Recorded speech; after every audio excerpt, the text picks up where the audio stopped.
মুহররম মাস চলতেছে, এই দামি মাসে যদি একটা দোয়া পড়তে পারেন, আপনার জীবনে সব গুনাহ আল্লাহ মাফ করে দিবে। অনেক চমৎকার একটি আমল আজকে আপনাদেরকে জানাবো।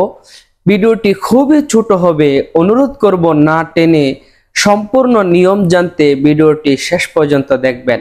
সম্মানিত দিনী ভাই বোন, আপনি যদি আমাদের এই চ্যানেলে নতুন এসে থাকেন, দয়া করে চ্যানেলটি এখনই সাবস্ক্রাইব করে ফেলুন, যাতে এমন সুন্দর সুন্দর চমৎকার ভিডিওগুলো প্রতিদিন সবার আগে আপনার কাছে পৌঁছে যায়, বা পেজটি ফলো দিয়ে সাথেই থাকুন। তো চলুন এই চমৎকার মাসের চমৎকার আমলটি আপনাদেরকে জানিয়ে দেই।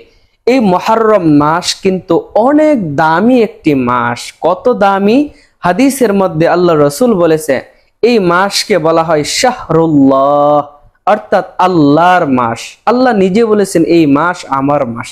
তো এই মাসে আল্লাহ আমাদের জন্য অফার দিয়েছেন, যদি একটা দোয়া পড়তে পারি, আমাদের জীবনে যত গুনাহ আছে, বড় গুনাহ, ছোট গুনাহ, গোপন গুনাহ, প্রকাশ্য গুনাহ, সব গুনাহ আল্লাহ মাফ করে দিবে। এই মাসে যে গুনাহ মাফ করে আল্লাহ তাআলা, তার একটি বাস্তব প্রমাণ একটি চমৎকার ঘটনা থেকে চলুন আপনাদেরকে জানিয়ে দিই। হযরতে আদম আলাইহিস সালাতু ওয়াস সালামের ঘটনা আমরা অনেকেই শুনেছি। উনি যখন জান্নাতের মধ্যে ছিলেন, আল্লাহ তাআলা নিষেধ করেছিলেন যে হে আদম, জান্নাতে থাকো, খাওয়া দাওয়া করো, কিন্তু ওই যে একটা গাছ দেখা যায়, ওই গাছটার কাছেও যাইবা না। আল্লাহ তাআলা নিষেধ করেছিলেন। পয়গম্বর আদম জান্নাতে থাকতেছেন, কিন্তু শয়তানের দোকায় প্ররোচনায় পড়ে একদিন তিনি ওই নিষিদ্ধ গাছের কাছে গেলেন এবং ওই গাছের ফলও খেয়ে ফেললেন। আল্লাহর অবাধ্যতা করলেন, নাফরমানি করলেন। নিজের ভুল বুঝতে পেরে হযরতে আদম আলাইহিস সালাতু ওয়াস সালাম একদিন নয়, দুই দিন নয়, দীর্ঘ 350 বছর তিনি আল্লাহর কাছে কান্নাকাটি করেছেন, শুধু মাফ চেয়েছেন, এই ভুল যেন আল্লাহ তাআলা ক্ষমা করে দেয়।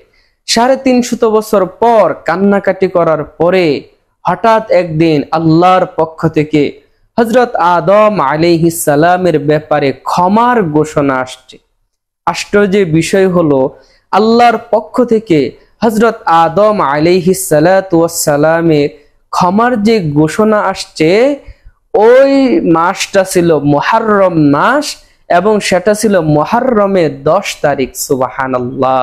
দেখেন, 350 বছর কান্নাকাটি করে যেই মাসে আল্লাহ হযরত আদমকে ক্ষমা করলেন, ওই মাসটা ছিল মুহররম মাস। তো এই দামি মাসে আপনিও যদি আপনার জীবনে সমস্ত গুনাহ থেকে মাফ চাইতে পারেন, আল্লাহ তাআলা অবশ্যই ক্ষমা করবে। তো হযরত আদম যেই দোয়াটা পড়ে মাফ চেয়েছিলেন, সেই দোয়াটা আল্লাহ তাআলা কোরআনে বিশ্বের সমস্ত মানুষের জন্য বর্ণনা করে দিয়েছে, যেন বিশ্বের সমস্ত মানুষ এই দোয়াটা পড়ে আল্লাহর কাছে ক্ষমা চাইতে পারে এবং হযরত আদমের মতো ক্ষমা নিতে পারে।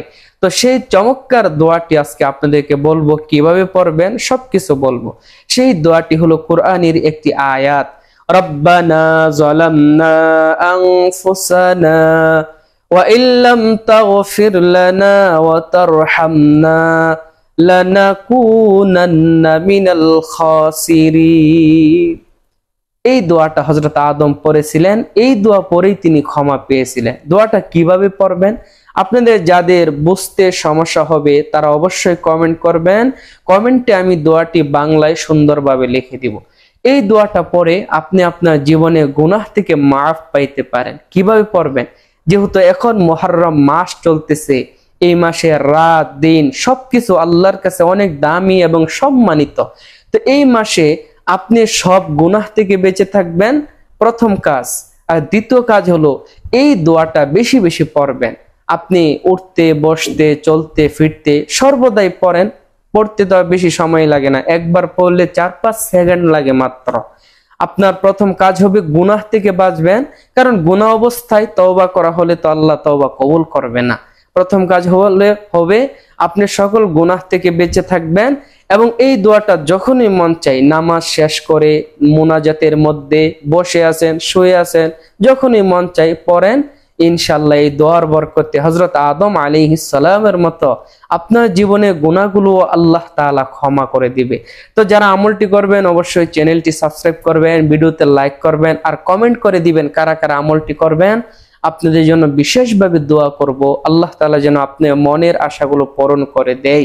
যারা চ্যানেলটি সাবস্ক্রাইব করেন নাই এখনই সাবস্ক্রাইব করে ফেলুন, যাতে এমন সুন্দর সুন্দর ভিডিও প্রতিদিন সবার আগে আপনি পেয়ে যান, বা পেজটি ফলো দিয়ে সাথেই থাকুন।